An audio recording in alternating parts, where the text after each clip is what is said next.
Well, good morning, and today I'm flying off to Tokyo. It's been a very long time since I last filmed and posted. So today I'll be flying ANA, and it'll be roughly 7 hours on a 787-9 Dreamliner. So this will be a relatively long trip, almost 2 weeks.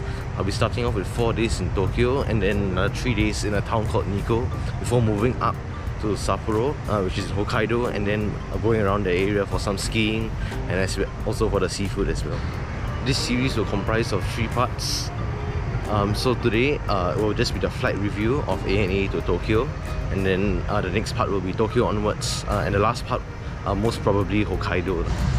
So this is the new Terminal 2 that just opened this year. As you can see, it's relatively different from all the other terminals 1 and 3 and 4 as well. Everything here is automated. To check in, everything was automated.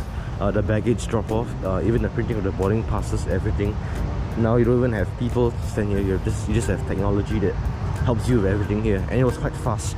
There was no queue, and I checked in within 10 minutes. So now it's about 4:38, and my boarding starts at 6:10, and the flight departs at around 6:35.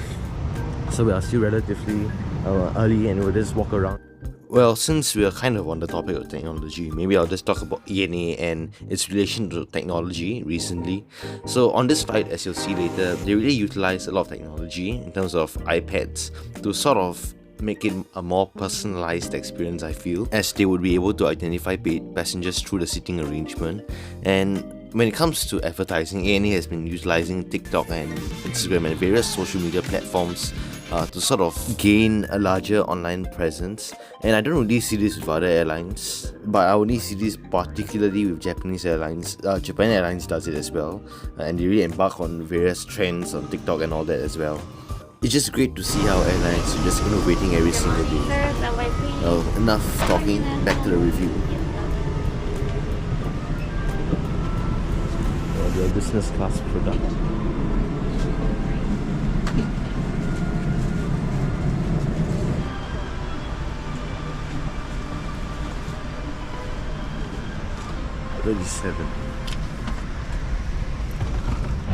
So I mean seat 37K.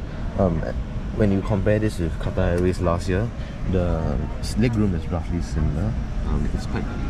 It's pretty decent considering I'm about 177 cm.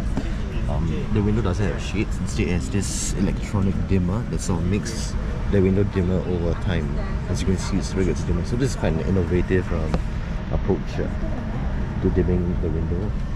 Your typical tray tables, nothing special about it. The remote as well. The TV screen seems relatively smaller than Qatar Airways, and I would assume that the range of what they have here is a bit more limited.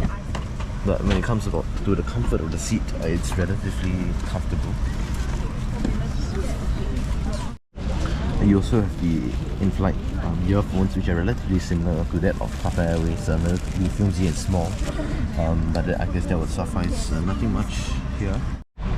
This is one rare initiative that you don't really see in other airlines, is that they actually play videos during boarding, informing passengers on the flight, what you can expect, such as turbulence and whatnot. You don't really see these in other airlines such as Qatar Airways or Emirates, based on what I have taken. Inflate the life vest at the door or on the wing by pulling the red tabs down. If you need more air, blow into the tubes. Please look at the safety instructions card in your seat pocket. Here we have a very beautiful sunrise. The time now is about 6:39, and we are departing ahead of schedule, slightly ahead of schedule. And the video playing continues over here with things like this, overlooking sunrise, and another plane taking off over there.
it hasn't really changed since 2018.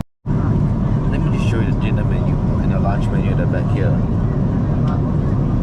Alright, our food is here now. Let's take a look at what we have here. The portion size is not too bad. We have water here, we have yogurt over here. Plain yogurt, also strawberry yogurt. Yeah, strawberry yogurt. Some fruits, seaweed for, and also a dressing sauce for the noodles here. This looks like a soba. It's a non-buckwheat version. It's very thin noodles. It's not udon because it's quite thin. And you also have this it's a cold dressing. It's pretty cold. And it'll be quite comforting as well. So this is minced chicken. This is an omelette.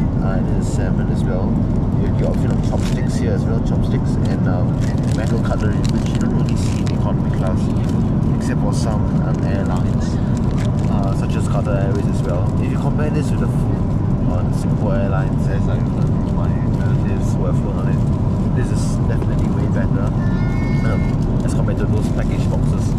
You also have drinks that come along with it, so I'm going to get an iced mocha, which is like a Japanese green tea as well. And now let's just look at the lavatory. It is very cramped here, as you can see.